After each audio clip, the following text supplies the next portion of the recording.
So I'm just trying to figure out. I can't wait to see what I'm going to say. So I never know. I just sort of get into the zone and start talking with you. It's a conversation, basically. So yeah. All right, Ethan, here we go. And 1 and a 2 and a 1, 2, 3. How you doing, everybody? My name is Dean Olson. I am a songwriter, radio host, and producer from Orange County, California. And I'm really just an average guy who likes to make music. But when I get behind this microphone, I become the StrongWriter on the radio, helping songwriters and artists keep musically fit. And the way I love to do that is through faith and hope and encouragement, by taking in the stories and experiences told to me by my wonderful guests, and by learning from the best in the business, passing it along to you. And now it's another beautiful day for a fantastic show. And let me welcome you to it. You know, I have really been enjoying some of this new music that is being put out by the guests that appear on my show.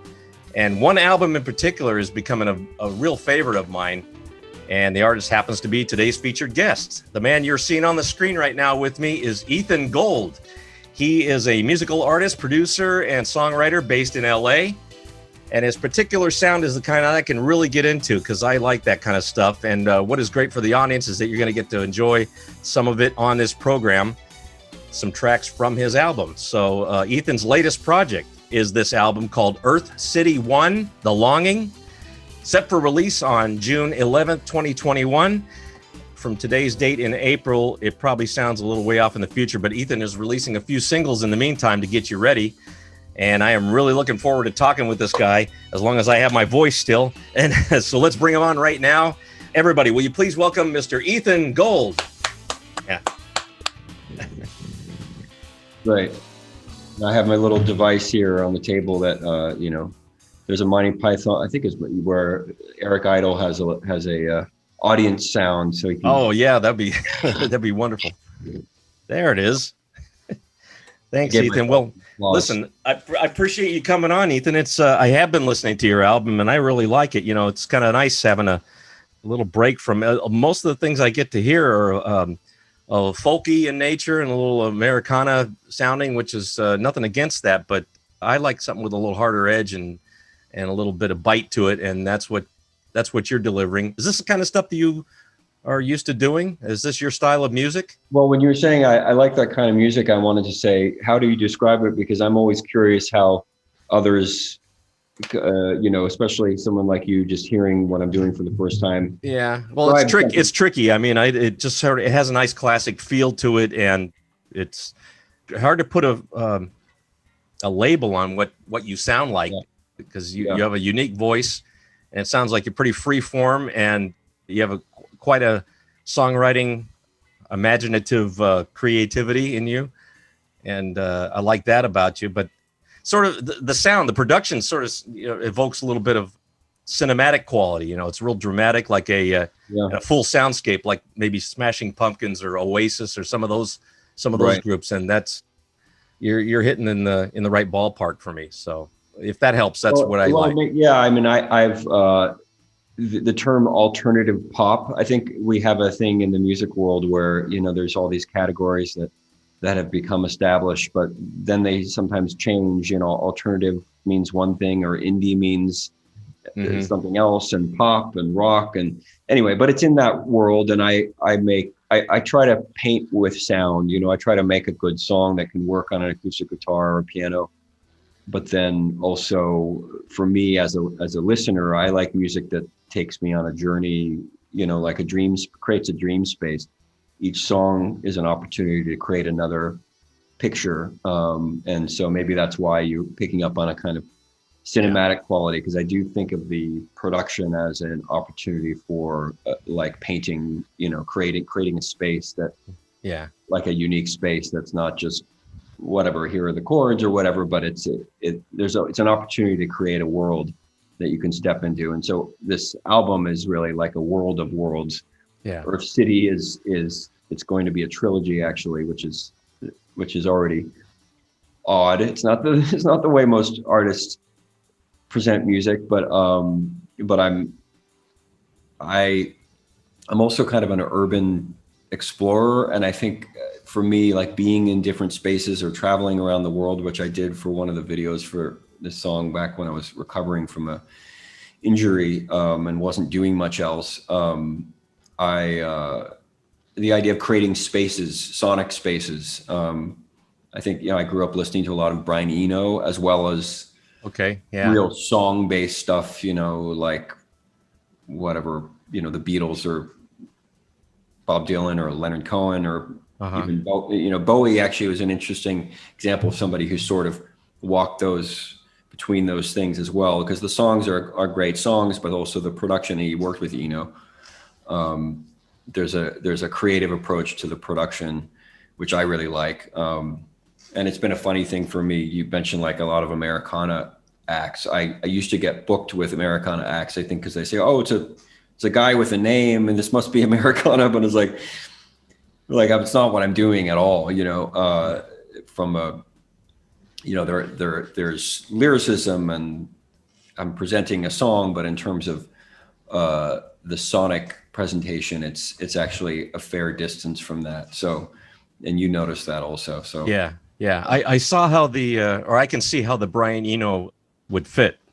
Yeah, it's interesting you mentioned that, because that does some of the songs do evoke that Eno-esque quality to it, and I like kind of subtle. I mean, it's not like I'm doing music at all, but it has to be uniquely your own creation. But maybe you can tell me a little bit about how you create that stuff. Are you conceptually, do you have, like you say, you like to paint on a canvas musically, and that's great, but do you have a concept in your head, or do you just sort of like put that proverbial paintbrush down and start painting, and you don't know what it's going to be like until it's done? No, I usually envision things pretty intensely in my head before I record. And there's always, if you're lucky, there are accidents in the recording that help guide and change things. So it's definitely a collaboration between sort of planning and whatever happens, allowing accidents and saying, oh, that finding something that comes out of the production, or if I bring in musicians, which I often do, not always, but if I bring in other players, they may bring their own energy. But I tend to have a pretty strong vision of what I want something to sound like before any of it's been made. I tend to kind of hear the whole thing in my head with all the parts. Maybe at an extreme level. I was joking to somebody I was working with the other day. I'm like, I'm sorry, I'm more of a Steely Dan than a Captain Beefheart. I wish somebody can get those references, but I do, yeah. And just in that, I'm like, okay, I need the clap on the fourth. I give very specific. I have often very specific ideas of what I want, and for me, the song at a certain point, the production becomes locked in my. I really want to hear it the way that all that stuff is part of the presentation. And then and then I also try to make sure that I allow accidents and weird things to show up in the process that may teach me something I didn't have in mind. Right. Yeah. You welcome that if something were to come along that they say, oh, that's a good tone that to set. Now I know the direction I want to go now with that song. But you always had a grand vision right off the bat, right? Yeah. Start with it and then be open to abandoning it or changing it. Because sometimes it's like, this is going to be great on whatever instrument, and it's like, no, that actually sucks, and so it didn't bring anything to it or whatever. Do you have formal training for your instruments, or did you learn this stuff self-taught, anything like that? Yeah, I'm totally self-taught. I took a few, kind of lessons here and there, but definitely not formal training by any means, which has been something that I struggle with in some ways. I think it's been an advantage, and sometimes it pisses me off. Like I wish I had the lessons, because things take me a lot longer for that. So I can't really gauge, but I can say that my creativity is very open, and I know people for whom lessons as children may have clamped down on their ability to express themselves. So I don't have that. So that's the good side. On the flip side, sometimes I do have to struggle harder to get stuff right as a player, and also communicating with people, because I don't write sheet music. I can very laboriously do it, but it's not by any means fluent for me. Yeah. And occasionally I'll do that, but it's, more often I communicate in other ways. Yeah. I tell you what, I really appreciate in that last little sentence or paragraph that you were speaking. You're describing how I would do things too, because I learned all of my instruments, and I can't sight read or write. Yeah. I can do it if I have to, but as you say, it's a laborious task, and it's something I'd rather not do. I'd rather have somebody else do it for me. Yeah. And it's a lot of there's problems, but I appreciate that you say that, because I've had people who listen to the show, and they like the relatability. They say, "Oh, I'm glad that there's somebody else out there who is like that too," because they have regrets of not being, learning an instrument in a formal way, and because there's a flip side to that one as well, because there are those musicians that all they do is they can't start their music or play the music unless they have the charts in front of them. You mentioned Steely Dan. That's what when they would bring in a lot of times that stuff is in their head, and they have to like formally try to transcribe that stuff for their musicians. Right. And some of them they just they don't come to play unless they have something in front of them to read. Yeah. So there is that, and they're brilliant too, and they can improvise and all that stuff. But there's something about being able to go your own way, and then it gives you room to create, I think. Yeah. I think, the ideal, which I don't have, but the ideal perhaps is those people who are trained well enough that they get past needing, past being locked in by their training. Yeah. It's like a certain level of mastery where they can abandon the training. Yeah. But I think a lot of people kind of get stuck in the middle, where they're trying to be creative, and they're thinking about doing things wrong. I don't have that. I guess I have a different worry about, because I'm sort of making things up as I go along, and my technique is often invented, and, I've like, okay, this is going to figure out a way to do this or whatever, on the different instruments. So this is my lot in life, and I guess yours as well. Yeah. That, so I can't get a time machine and. No, it's true. It is what it is, but I guess there's no real lesson in there, but just sort of a 30,000 foot view. Yet both sides are good, but I think you ought to, if you're struggling with that, or somebody else is struggling with that, maybe it's just, hey, embrace what you have right now. For sure. This is the path you chose, and the direction you took. So or your childhood. Keep it up. Yeah. I think I would have loved to have had lessons, as a kid. But maybe the hand that you were dealt. But I'm definitely, I've done this with people. I actually gave a talk about creativity at a conference. It's the first time I've ever done that. I was invited, but to do this just a couple months ago. But I've done some exercises. I did some exercises where including some people who never thought of themselves as creative, like you can actually find a way to tap into, even just making noise or starting something. Even if you don't think you're being creative, you can actually start something and figure out what your voice is. I'm a big fan of everybody being creative, not just the artists. I think there's a lot of room for every human being to express themselves. Yeah. In whatever form they want. Painting, music, conversation, poetry. Exactly. Yeah. If it's creative, do it. Yeah. Get it out. And that's one of the things. What is your strongest instrument that you play? I'm thinking that somebody like yourself must be creating with different instruments, maybe a guitar or a bass or a piano. And what would be the thing that you're strongest on?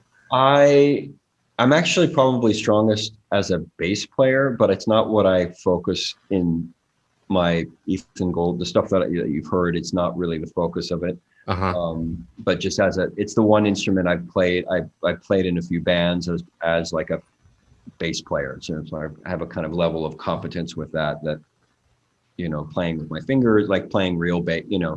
So I feel, but I don't really like singing and playing bass. There's something about it that it's like rubbing your stomach and patting your head. There's something about yeah, I do understand that a lot. I mean, this is my bass in the background right here. This is one of them anyway. And I can create, it's funny that when you say the main bass, a lot of times the voices, or not the voices, the voices in my head, but concepts in my head, like you'll have a vision or you'll know what a song is. A lot of times the bass is in the head, and that's what drives whatever it is, and then the melodies can sort of catch up to the bass rhythms. Right. And so I think that I'll usually flesh it out on an instrument like that right there. And then I'm going to see on the screen. Is that an acoustic bass? It's an acoustic bass, yeah, acoustic electric. It's actually a Dean bass, so that attracted me because of my name. Yeah, and I have another one in electric, another Dean. So it just happened to be that way. And then and I wasn't even a bass player, 20 years ago. I just sort of learned it within 6 months. I went from 0 to 60. I took to it real well, but notes. Yeah. What's that now? It's mostly one note at a time. I mean, it is, yeah. But there's a kind of meditative simplicity to the bass. But in my music, I interestingly, when I perform, I generally play guitar, and that's probably my least strong. I think piano is I'm more fluid there. Yeah. Probably bass most, then piano, guitar less so, but just because of there's something about it that it's just easy, and it just works as a singer to be doing those parts on that little instrument, and it's sort of more of a rhythmic thing in a way than at least for me. Of course, with my guitar, it's always 2 fingers, dun, dun, dun, dun. So and then ends up being a bass part as well. I'm doing the two lower chords or whatever. We do what I think it was Lou Reed who tuned his entire guitar to one note, like octaves. I think he called it an ostrich guitar. I think Eno did similar things, but then, so then he could just kind of slide up and down, and it was all the same note, so he could play different notes. I mean, but with a bunch of themes, so it creates this kind of droning, cacophonous, but also meditative sort of sound. So you could try that way, It's funny. When I was 10 years old, that's what I did. I took first electric guitar, I tuned it all to one chord, and then I could just bar chord the whole thing back and forth. And that's how I cheated. But that's how I started to, then I learned how to do it for real. And that became, I guess you get the creative side out. You want to hear yourself play back songs on a radio or something like that. That's how I used to do it. I used to like to replay whatever I heard on the radio, my guitar. But enough about me. That's you. It's you. I always like to try to share a little give and take. But like I said, I was really enjoying your album. But you must have had to choose musicians. Do you have a band, or you do hire a bunch of musicians to help you? Or I brought in players for different songs. There's a few songs where I played most or all of the I think ultimately I ended up replacing a few of my own parts, but there are a few that are almost entirely me. And then some of the songs had a bunch of players. There was a core group of songs that I did basic tracks with one group of players. And that then developed, and then I added a bunch of instruments on top of it. But so the kind of the rhythm section on slightly under half the record was with one group of people. And then it was all kind of different. And then ultimately, finding a way to kind of get them, even though, as you've heard the record, it's not, there's a pretty wide range there's a wide palette, but I think it's also important to have it still feel like an album. I like listening to an album that flows and keeps you kind of surprised, but not wondering if somebody changed to a different album. It still sounds no, but you like, accomplished that. Yeah. And so I would bring in different people, but I think having somebody, in this case, me, kind of making sure that like keeping an eye on the overall vision.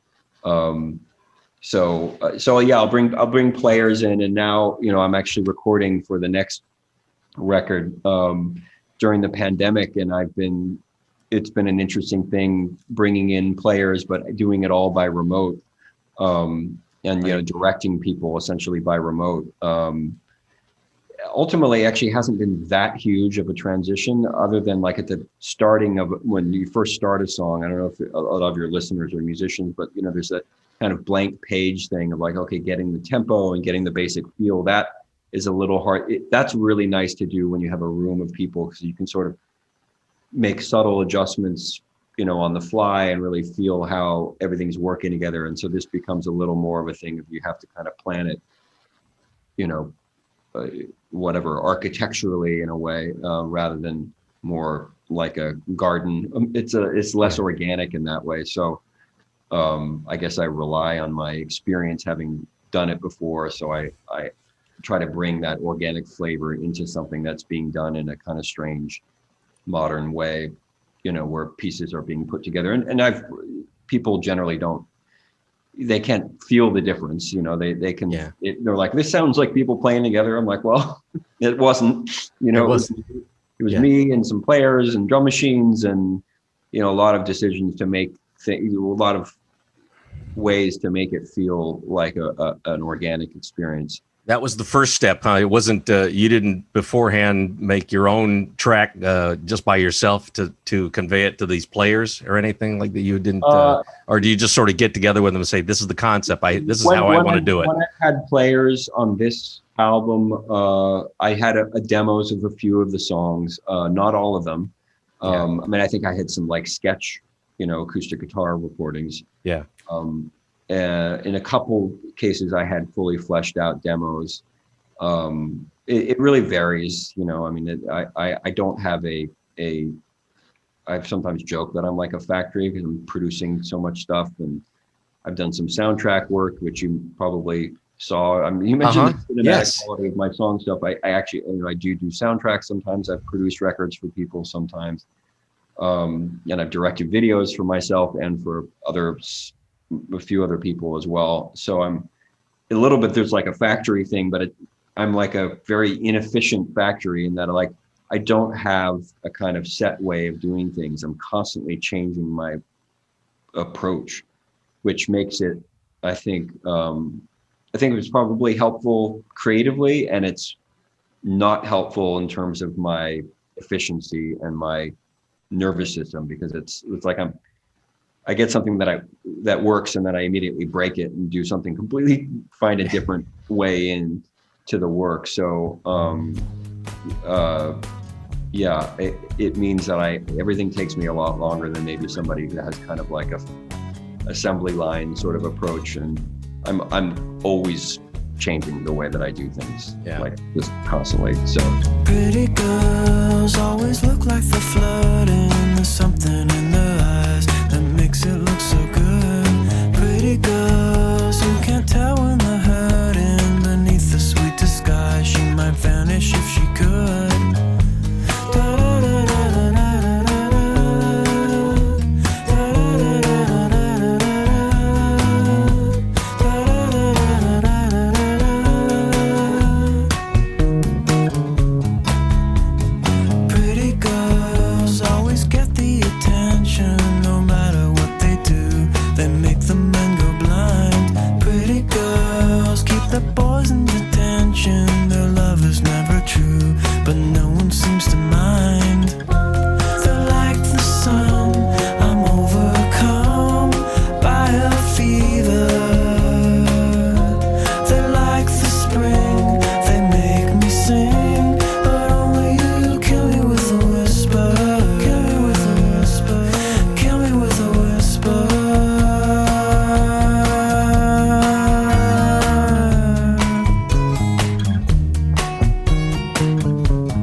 fever that lights the spring. They make me sing, but only you kill me with a whisper. Kill me with a whisper. Kill me with a whisper.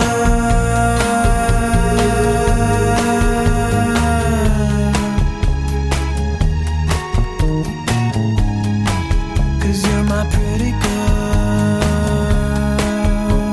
the prettiest girl to me.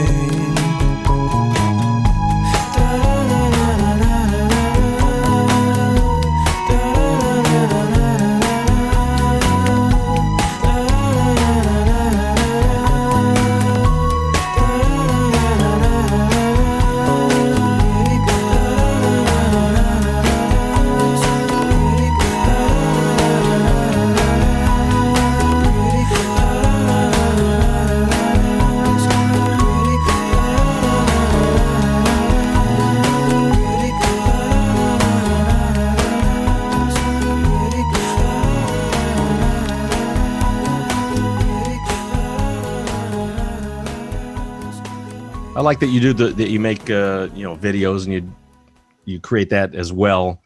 It sounds like you always have a lot of things that you want to accomplish, but there's wanting to do it, and then there's actually getting it done. So I applaud you for taking it to the to fruition, because I don't know if I have that energy these days to do something on that design, but more power to you. It is not easy. Like, I mean, again, I think there are people who for whom they're more efficient and they just kind of like, and for me, it's not, but I guess I limit my, I don't know, sports watching time. I mean, I don't watch any sports. I sort of joke. And people are like, how do you get so much done? I'm like, well, I don't watch sports. Yeah, you take that out of the equation, you have more time and more energy. I don't watch. I mean, actually, pandemic, I started watching some television, but for years I didn't watch a single, like nothing, like none, zero. This year, over the last 2020, I actually caught up. I took in some of the shows that people were, sort of. Yeah. Whatever. It's been a strange year and a half, or what year, and I guess it's been about a year now. So that's a new habit. But yeah, no, I generally don't have a lot of those sort of big leisure time activities that fill a lot of people's lives. Aren't just not part of my way of living. So yeah. Well, then you fill your space with all that the creative energy and everything. So I guess that might answer what I was going to ask. What fuels that? What drives you to keep going and doing all that stuff? Because that's not, to maybe the average person, that might seem exhausting to do. Have all this grand vision and then to carry it all out. But it's probably a labor of love in your case. Yeah, I don't know. It's a calling for me. I mean, I've felt for years. I've talked about I dream music pretty frequently, like a couple times a week. I'll have a whole, it's been something that's been going for years. And so I feel, particularly in those cases, which is a lot of the music that I create starts in dreams now. It's almost like I feel, I will confess, there's a pleasure to it, and there's a sense of calling, and there's also almost a sense of duty. Like I'm getting this. It's like I'm getting these messages, and it's my life's work and my I don't know, my archetypal sort of responsibility to make it real. Otherwise, why would it come to me? Is sort of the feeling that I have, and so that gets me out of bed and gets me working, because. And particularly because the way that I write, I do sometimes write like at the piano or the guitar and like playing around and feeling things. But when something comes either in a dream or even while I'm awake, where I'm just the entire song, I can hear it in my head. There's a sense when I'm making it, or in the case of videos, often I really picture the video. I really kind of imagine the whole thing. And then a lot of times I've been doing videos, like a bunch of videos, the majority of them recently on my phone, and then doing a bunch of crazy stuff to it later. So it's like I have the tools, that I need to do what I want to do. And then I have the vision. So, let's get to work and make it real. But also having the vision in mind, the sonic vision or visual thing, allows me to kind of start adding the pieces to it. And it's not like I'm wandering, hoping to find something. I think, for just the way that I write, largely in my head allows that process to be, it's just a matter of making it real. It's not, oh, shoot, I got to go figure out what I want to write. And I'm driven by a desire to make the world more, I used to joke about the word sensitivity. It's a word that means different things to different people, but I'm trying to, through all the work that I'm doing, I do have a sense of wanting to make people, to bring kindness out, and when I say, I could talk about sensitivity in the sense of like being open to feeling different things in a kind of specific and like to a more three-dimensional, tactile experience of living, where you aware of your surroundings and aware of your feelings and able to express them. And this is what I want to bring out in my songwriting, for myself and for people who listen. And I've had that feedback. People have told me the songs help them in the middle of the night and that sort of thing, which makes sense to me, because that's a lot of where it comes from. And that's, I feel my role on the planet is to make this stuff real, so that the messages, whether they're specific or political or environmental or more often very kind of personal in terms of, I think a lot of people go through life kind of not paying attention. So I guess when I talk about sensitivity, it's not a matter of like, oh, I'm in pain all the time or whatever. It's not that I'm a, weeping flower or whatever, but there's a sense of wanting to create a world where people have more awareness and can feel and allow themselves to feel everything that's kind of bubbling maybe, or bubbling if they're lucky, or maybe buried under sheets of emotional armor, which I've also, maybe I get there because I've been there, through my own life experience and how I grew up. And there was a lot of shedding. There's been a lot of shedding to do. Ethan, that's great sentiment. And I really, I have to express my appreciation. I really am thankful that you and I are connecting, and that you illustrated for folks the power of dreaming and how you can listen to that dream that is calling you, because I don't get many guests. I've always wanted guests to get on here and express how they feel, and I don't even know what the dream exactly, where that comes from. If you're talking about a dream of your spirit, or or you're physically having a dream that wakes you up, or is this a dream of your heart, or is it all those things? Because you're dreaming of music, and I think that that's and if you were ever to give up, well, I always say, the old adage, don't quit. It's a cliche, but at the same time, if you can't do that, if this is really your calling, it'll haunt you forever if you try to give it up voluntarily, because if it's really in you, it's not going away. So and so that I like how you said that if the dream is there, you have to follow it. Otherwise, why was it given to you? Yeah. So that I really appreciate how you expressed that. You said it better than I did, but thank you. Thank you. I want to say also just as a little aside, the don't quit thing, which I know what you're saying 100%. And I want to kind of put a little asterisk there that I am a big believer separately. That's not what you're talking about, but separately, I'm a huge proponent of quitting the things that you want to quit. Right. That's definitely not what we were talking about. There's a proper place. I'm getting what you're trying to say. But there is a thing about, just separately when that kind of like don't quit thing was something that I think we all as Americans, it's a big thing in our culture, right? It's this kind of like hard work. If you have friends in Europe, you know, like we work harder than almost, you know, there's just like, there's a strong culture of don't quit and do your job. And I think it's important to quit. Like quitting the things that are meant to be quit can be one of the most powerful, liberating things in a life. I mean, I think of some of the most kind of the best moments for me were when I got out of things. There was a band I was in that I was playing in for some years, and it was the way I got out of the band was not the most graceful in terms of the timing. And there was a tour happening, international tour happening, and I just reached a breaking point, and it was like, if I don't get out now, this is going to continue to wrap up.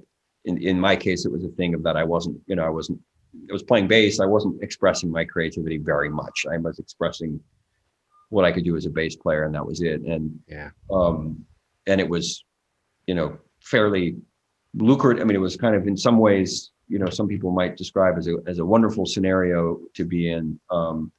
But for me, it was not, on a personal, spiritual level, even though, you know, nothing against those guys or the music or anything, but quitting was essential. And I see that with, I mean, I even think of like Bill Gates, you know, who left Harvard, right?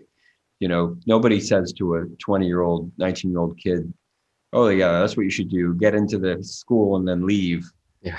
And you know, don't finish. You know, I mean, that's sort of a cliche example, but no, that's fine. I got it. But anyway, I just, for all your listeners out there, I want to support you in not quitting the things you care about, and quitting the things that you know in your heart of hearts is not what you are here for. Yes, thank you. If it's not nourishing your garden, then maybe it's something that needs to be. You might have to let that go. You know. Yeah. Yeah. So that's great. Thank you. I had to be careful. I didn't want to ruin that wonderful stuff that you were just telling us. Oh, I had to bite my tongue a little bit, and then I'm gonna take the whole thing away. So let's talk about this album. So you said it's a trilogy. Now that's like you said, that's not something that's typical. It does sound like somebody who, you know, if you're a filmmaker and you have like a concept that for a movie, and you know it's going to be 3 parts already right from the start. I don't know. Do you sort of have a vision for the next 2 albums? Is it all going to be sort of a theme that you already have in mind? Oh yeah. No, it's the whole thing is written. So it's ready. It's just, yeah. I've got about half of parts 2 and 3 recorded, and the others are written and arranged in my mind, like I talked about earlier. And there's a musical and even more a kind of thematic unity. It's not like a concept album, like, you know, characters. It's not. Mm-hmm. It's really a thematic trilogy. It's not like. It's not Sticks at the Paradise Theater. Or no, not at all. Anything like that. Yeah. No, but there was. I've actually always. I'm looking back, I think I've always been drawn to trilogies. I don't know, numerologically or something, but there's a record I put out some years ago called Songs from a Toxic Apartment, which, looking back, I struggled so hard to make it make sense. And I think I got there, but to make it an album that worked as an album, because that was originally also planned as a trilogy. And of course, it was a sort of, seemed like an absurd idea, like nobody does that. So I was like, okay, whatever, that's how I'm thinking of it, but how can I make it one album? And looking back, I think I struggled unnecessarily to fit the way that I think into a form that isn't actually right for me. So, okay. So yeah, it's totally planned. This Earth City, unlike that one, which was extremely personal, Earth City, this trilogy that's starting this year, with part one is really my it's more of a kind of statement about where we are as a planet, as a civilization, in terms of like how we relate to others and how we relate to the natural world, and how we have the interconnectedness and disconnectedness that many of us feel. So as you may have felt from the title Earth City, there's a sense of this kind of interconnectedness, and but that's something that has some real kind of soul deficiencies. There are some real soul deficiencies in the way that we live, in our kind of atomized way, as humans who I think are more naturally suited to, tribal or village living, which is not how we live. And so a city can be a collection of people. It can be a uniting thing, but it also can be totally disconnected. And so the city, it's about cities, it's about living, but it's in a way, metaphorically, the whole earth has become like a city. Yeah. Not only in terms of, the human imprint being everywhere, but also the kind of division of labor. Anyway, this is all what's going on for me spiritually. I'm not writing it, about, urban planning. I have an open mind on this. I'm just listening to trying to understand. But this is the first installment explores one way, right? Is the longing I see there. So yeah. So the first part is the subtitle is the longing, and to me there is a sense of longing, of knowing something is missing, and we're looking for something, but not quite knowing what it is. Okay. And longing was a word that I was drawn to for the title, and actually I'd already sort of titled this opening part, and I read a Robert Bly book called Iron John, which is so much famous as sort of a men's movement book, but he talked about longing. It was after I titled, I was kind of pleased to see he was saying that longing is something that's missing in our society. Like, I've been feeling the same way. This kind of ability to just allow space for closing in on yourself in a good way, or closing the world out and dreaming of it's where huge changes can happen inside a person, and and then you bring that out into the world, and it can create change in the world. Anyway, that's where that came from. And there is a plan thematically for where I'm going to go, and I'm not going to tell you where it's going, but I most definitely have. There's a journey, and it's like a emotional, spiritual journey, and a fun journey. And there's stuff about life in the modern age, and so all these songs are there's a central theme in there some way. When you say the longing, at least you're trying to figure out what is missing, or or like you said, you're longing for. It's very simple when you say it. Yeah.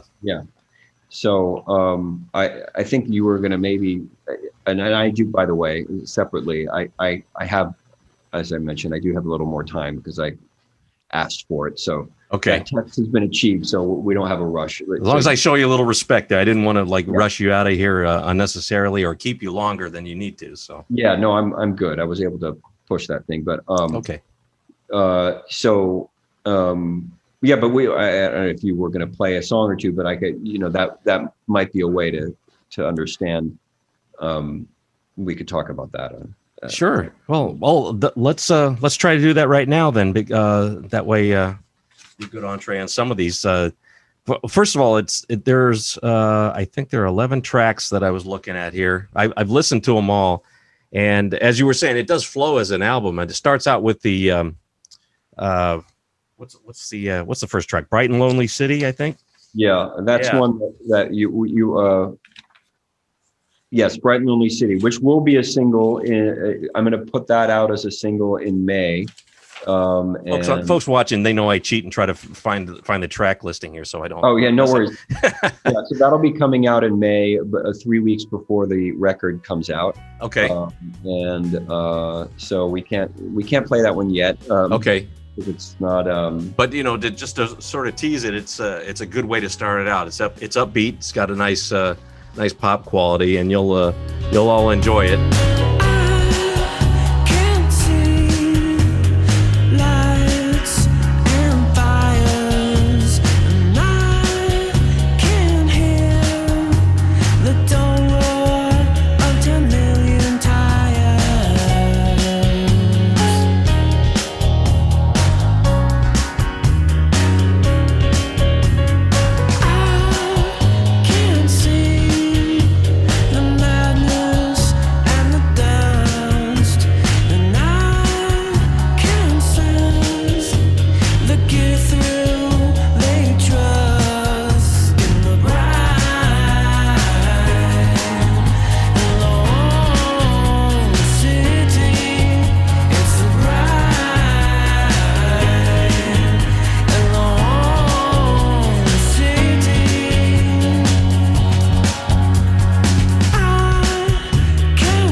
Was going to go in a little more detail, but that's all right. We can because the second one is something that's a track that you are going to reveal to people, and that's Alexandria and Me. Yes, you're allowed to play that one because I released it as already, so no trouble will be created. This is cool because when you look at Alexandria and Me, that sounds like it could be a girl and a boy. However, I don't think that's what it is. Maybe you could tell the people what Alexandria and Me is all about. Well, I released Alexandria and Me on the same day last month as I released another song called In New York. And both of those songs are essentially songs about cities. The song Alexandria and Me is about downtown LA, which there's a hotel called the Alexandria Hotel.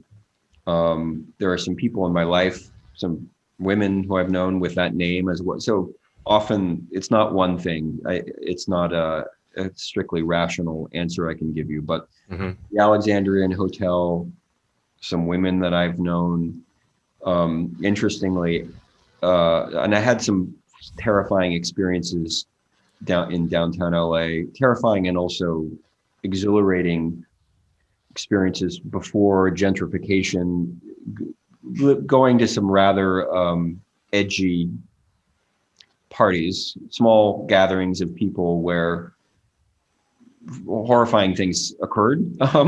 Wow. People dying on 2 occasions. Literally, very strange. There's a hotel called the Alexandria Hotel, which was one of the places that I was in that was most at the time. I think it's been cleaned up. It's been largely completely cleaned up, but at the time was like a dust-covered, extremely glamorous in the 1920s, and covered with, caked with dust, and the light, you get sort of spare changed in the hallways. This stench of death, like kind of horrifying sense of decay and glamour mixing together. And so the song Alexandria and Me is about looking for the ghosts of a city, looking for mystery, trying to create a sense of excitement again in life. And I think, in a way, it's one of the themes of this whole part of the record. This part 1 is about this sense of like, wanting to have that kind of tangible sense of magic again.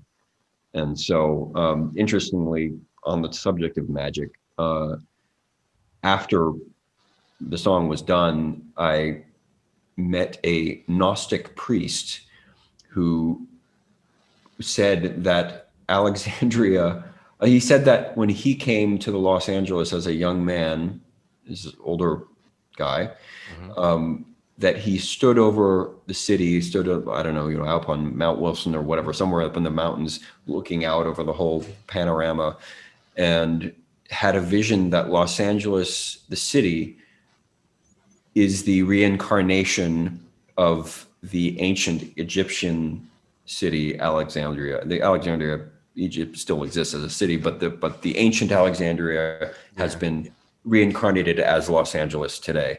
And so that was just a really kind of magical thing for me to hear, having written a song about downtown LA called Alexandria and Me. So anyway, that's what I'll share from you about it. And so very interesting. Anything. That was worth it. That was worth the trip. Some people might get an image of that stench of death or whatever you were talking about in the hotel with the cake that does. Yeah, I can almost feel it, and it makes my skin crawl a little bit. So, so I'm glad that it can be. Those things can wake us up. Yes. Yeah, I see your point. Yeah, it was a little bit of a wake-up call. Took you downtown Alexandria, wanted to see something would scare ya. Drove up and down the megalopolis, a dead-eyed party, and it came to this. Decayed hotels, zombies on the bench, a flowered carpet, a nauseating stench. This is the terror, this is where we peak, beyond the beauty that we see. Just another ghost story.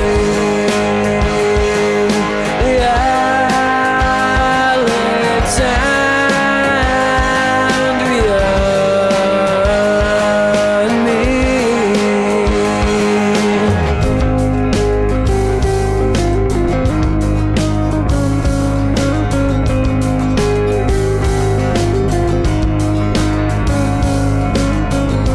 Took you downtown Alexandria, wanna see something would scare ya. It's worse than terror when you live without some inspiration to kill the doubt. 'Cause every person, place and thing starts to die if we can't sing. It's just an echo rolling in our veins, dying and crying out on me. Just another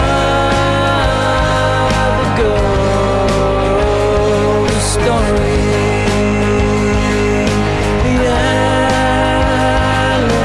Alexandria and me.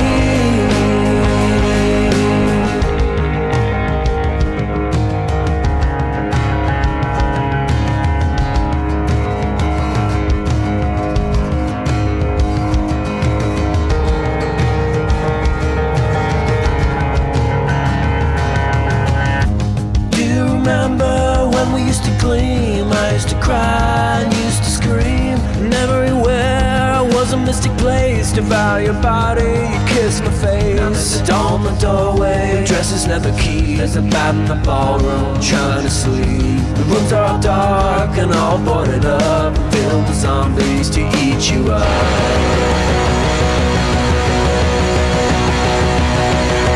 Just another ghost story. The Alexandria Me. Just another ghost story.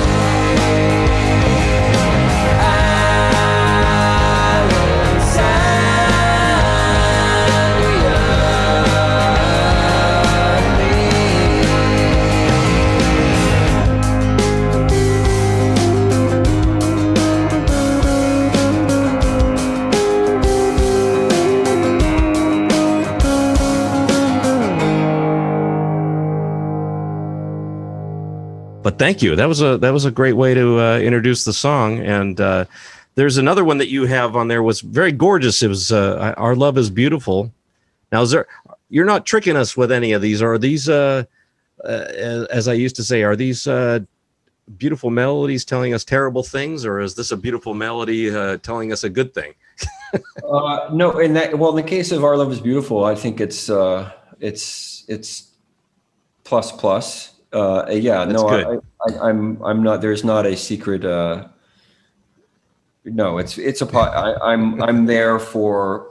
This is not like an Every Breath You Take type song, right? So no, where it's happy on one side and then the other side it's sinister or anything. Yeah. Yeah. No. I'm actually making the case for being conscious and loving yourself and loving your lovers and loving the planet. Yeah.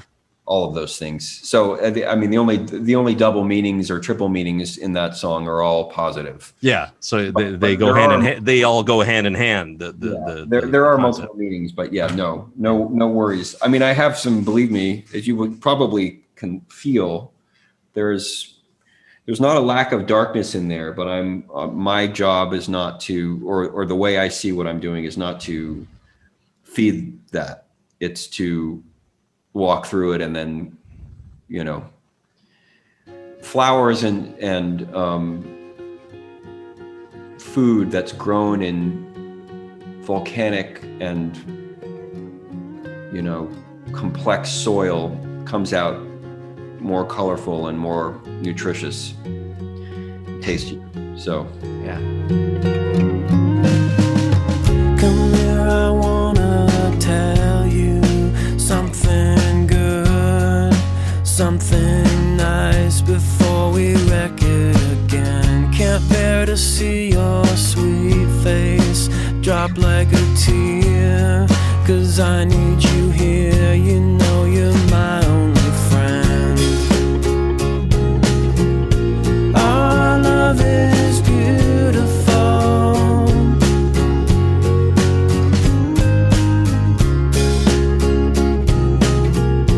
Our love is beautiful, beautiful.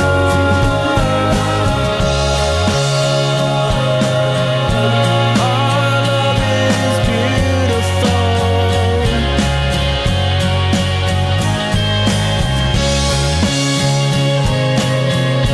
Our love is beautiful, beautiful.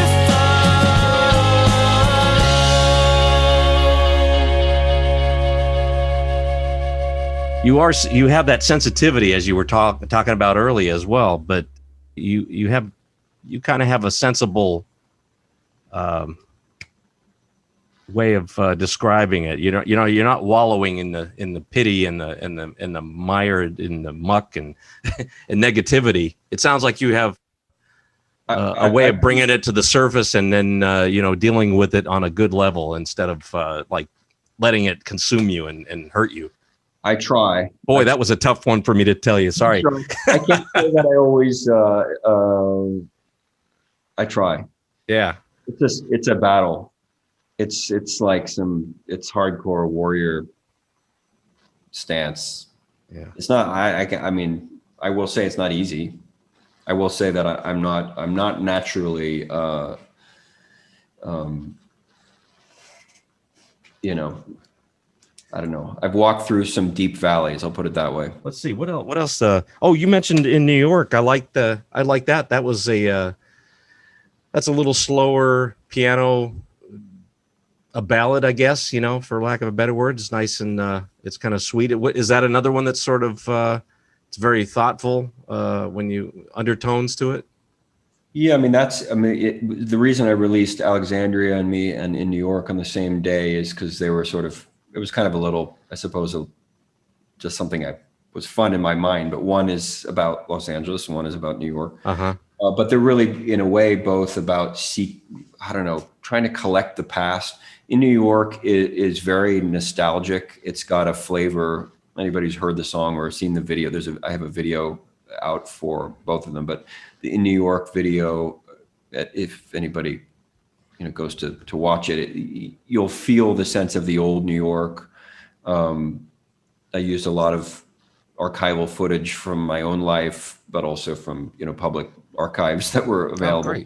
But to create a sense of the way cities, these layers of lives and histories pile on top of each other. But anybody who's ever lived there knows that that place has a very particular and wonderful energy to it that is just like nowhere else on the planet.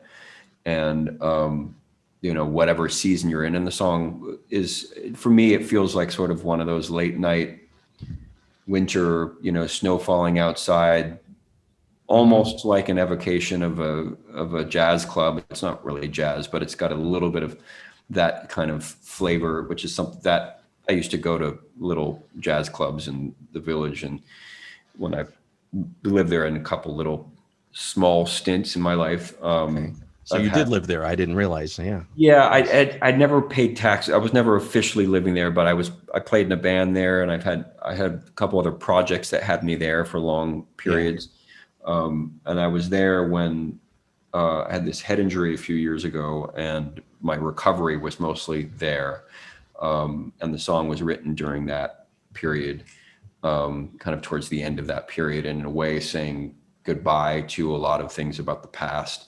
And that's in my own life in terms of relationship, but also there's a sense of the city, the old city, having kind of faded away.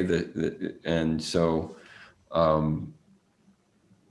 know some people who've seen the video and heard the song who are, people who've spent time in New York or maybe spent time there and left. And I think it's very affecting for them. There's a very specific feeling about that city that I can't really, the song describes it better than I can hear verbally.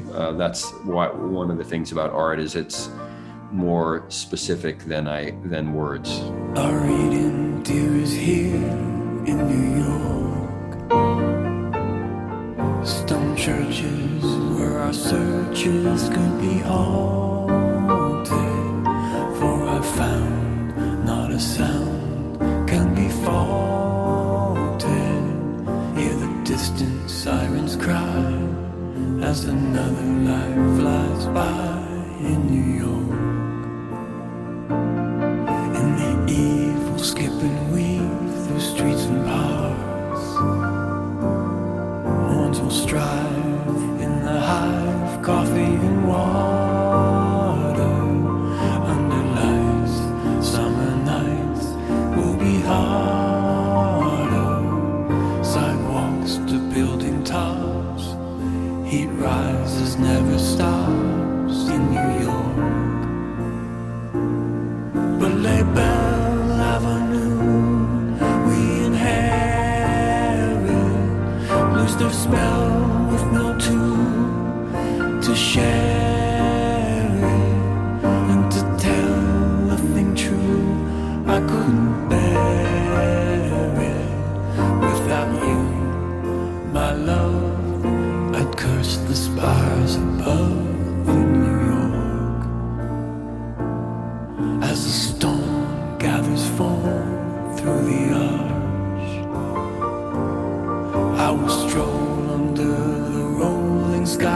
which teach me how I'd grieve if I'd leave. The drops beseech me, take my chance with destiny. Someone who holds me free in New York. In this town full of fortune I'm failing. All the towers tall and short I'm not scaling. But about this report there's no wailing.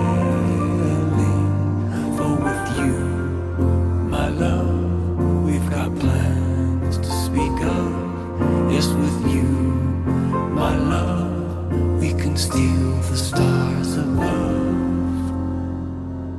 in New York.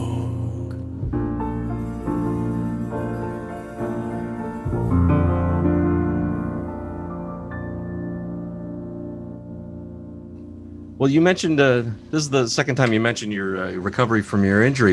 How long ago did that happen to you? Oh, I don't like to time it out. It's been a few years now. I mean, I'm doing fine now. I'm glad. Yeah, you don't show any signs of anything like that. So yeah, it was a long journey. I mean, it was a 3-4 year. I don't know. It's hard as anybody who's had a head injury knows. Some of your listeners, they're more common than people realize. Mm-hmm. I mean, I think what I mean by that is it's sort of like a silent. It's like there aren't big. I don't know. Maybe that's my job, but there aren't. It's not something people talk about that much, but there are people out there who've suffered from it, and there's a lot of veterans. You know. Yeah. I mean, it's a big thing, and I feel like it's not talked about enough. So I guess I'm making. Well, I hope you don't mind me prying a tiny bit. I just was curious, and I have a caring nature. I like to know that that you're all right and everything. It sounds like you've recovered, but it must have been a tough thing. Was this a trauma, or was something? Yeah. You fall, or it was a fall. Oh no! At a party in Brooklyn, off a wall, So my time in New York. And that song, the song isn't about that at all. That's other song. No, I got you. Yeah. A couple of the songs that are one that will be on the second album.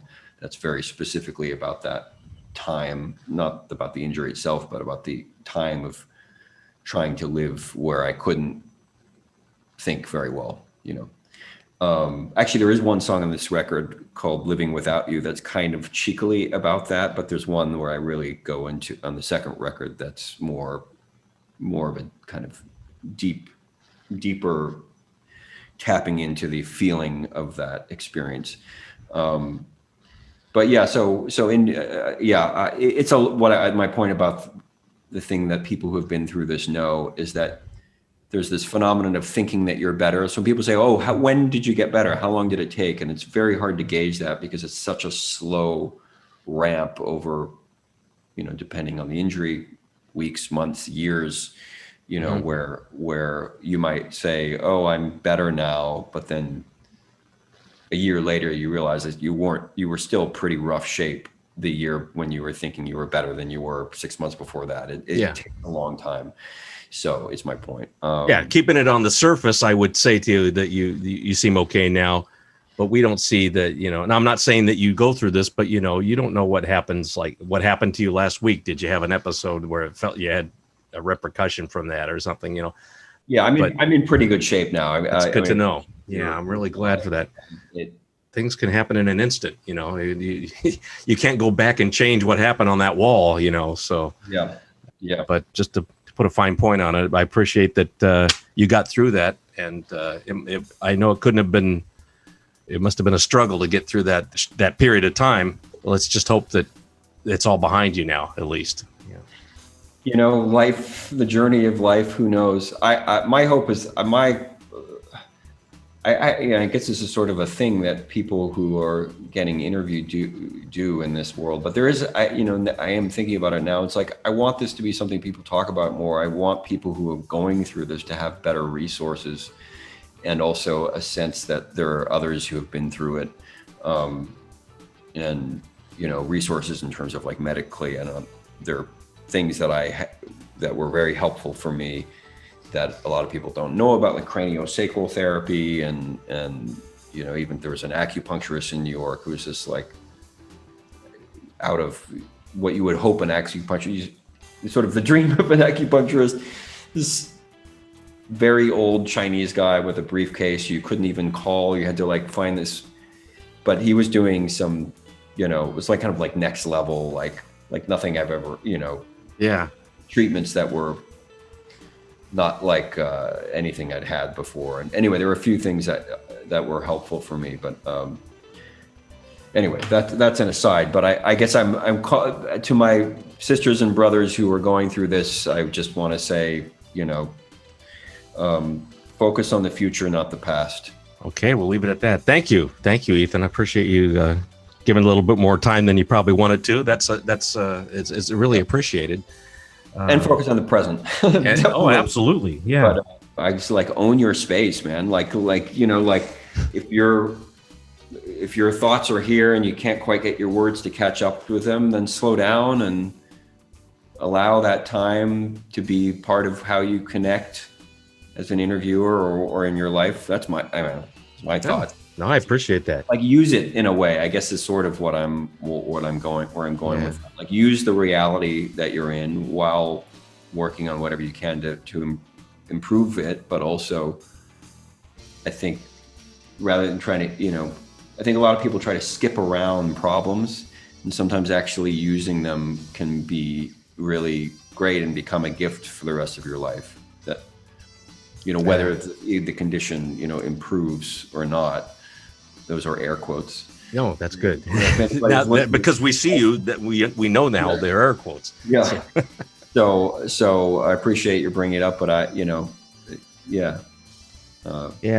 So Ethan, okay, Earth City 1, right? Earth City 1, The Longing. Yeah. It's June 11th, 2021. Earth City 1, The Longing by Ethan Gold. And Ethan, you've been a nice guest for me. You know, I wanted to sort of kick back and relax and have a nice conversation, and I hope that was okay for you. So, yeah, that's what we did. It's great. Yeah, it's great. Thanks for sharing your wonderful your backdrop. It's you were asking me if it's you know, I don't know what was that the Northern Lights or something going on in the back there. These are the thoughts coming out of my head. Yeah. Good. And they're all a particular color. You know, there's a greenish tint to your thoughts. Yes, apparently there is. Yeah, so, but thank you so much for being with me, and take care of yourself, okay, Ethan? I really appreciate the talk, and you've been a great guest. So, from my standpoint, I'm applauding you. Well, my applause for you, Jim. Yeah, great to meet you. Yeah, congratulations on the album. It's a wonderful piece of work. So I'm excited to share it with everyone. Great, thank you so much. Okay. Tell you what, have a great day today, and please keep in touch. We'll talk to you soon. Okay. All right. Okay. Bye-bye now.